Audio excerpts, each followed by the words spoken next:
meeting na mamayang gabi. Sabi ko, pupunta ako, kaya lang wala naman akong susuot na damit. Gusto ko pa naman pumunta. Bibili ka ng mahal na damit? Ha? Para lang doon? At magpapaganda ka pa sa kolokoy na yun? Bakit naman hindi? Isa gusto ko nga naman pansin na ako, Popoy. Para kayo. Alam mo talagang gusto ka nun. Kahit pabasahin yung suot mo, papansin ng ganun. Oh, ikaw ba? Bakit parang galit ka na? Wala. Galit kasi ng damit eh. Hindi ka na naman uuwi? Aba, ano ba talaga ginagawa ko dyan, ha, Samson? Hindi na yata trabaho yan eh. Nay naman eh, ayan na naman po kayo eh. Ay, pag nakulit yung naging-milagro ka dyan, nakukurutin ko yung singit mo. Hindi po, Nay. Sige na po. Sayang po ang load, mahaba na po ito. Tandaan mo, kasalanang mortal sa Diyos ang maglaro ng apoy. Kaya huwag na mong isusuko ang bataan, ha? Opo, Nay. Sige na po. Bye-bye. O, sige, bye-bye.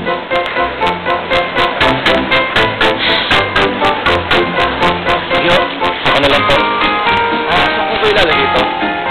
Kahit sa bataan. Bataan. Ay, pwede doon na lang sa loob. Sige.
Tumatalab na yata yung gamit ko.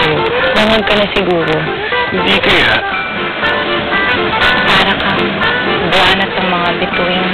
Mahirap maabot at sangkatin ng